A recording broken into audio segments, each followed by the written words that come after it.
Well, we are at the premises of the Sri Lanka Olympic House just after the completion of the annual general meeting of Sri Lanka Rugby. Joining us is the Deputy President, Mr. Rizly Illyas. Very good afternoon to you, and thank you for sparing a few minutes with us. Good afternoon, sir. Thank you very much for you always being there with rugby. Thank you for inviting me. The annual general meeting just completed. Are you happy how the proceedings went off? Very well. As the constitution states, there is no election for the second year.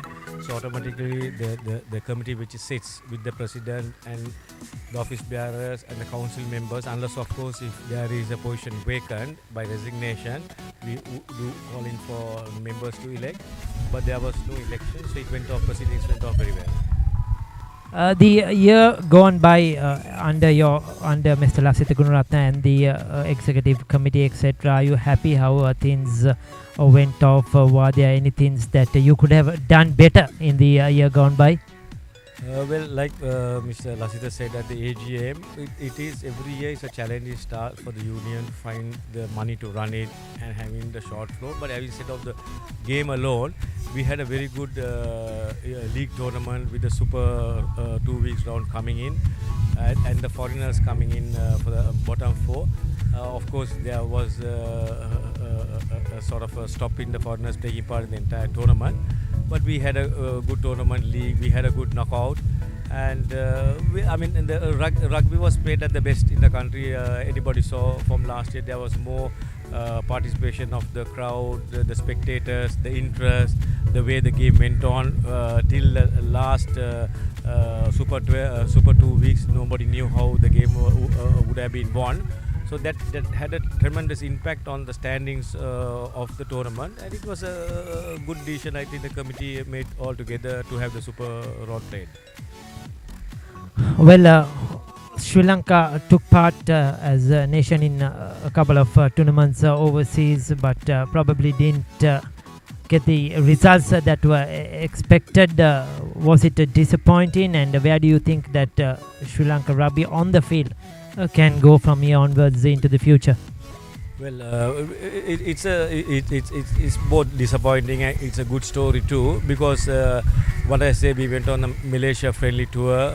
We won one leg, we lost one, but we had the exposure for the newcomers to come in.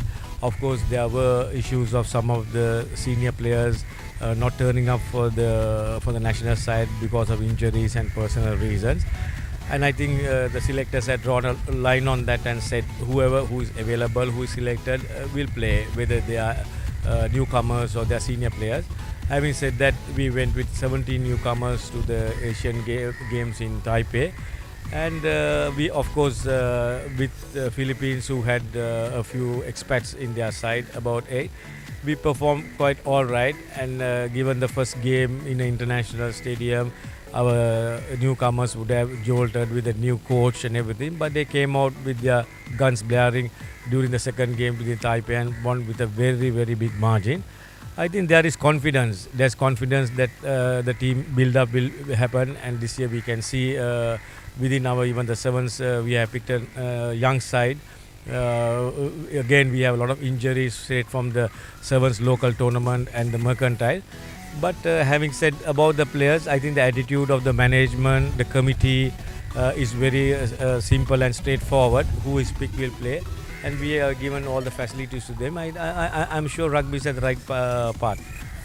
In the coming year, is there anything new that Sri Lanka Rugby will be introducing? We saw it in the last year with the league tournament, the different format which raised the standards and the expectations of rugby. Is there anything new that you all will be proposing to men's rugby or women's rugby, or anything coming up for our spectators to look forward to? More than the spectators, we are thinking of the game being taken to another level. There are certain discussions behind closed doors how we have to develop this to go to another level. At the moment, I will just keep it to myself. I will not let it out, because this we need to have a few discussions at the tournament committee meeting. AGM is just over, so we'll look at, because I have to look at the calendar. We have a very tight calendar with the international tournament, schools tournament starting.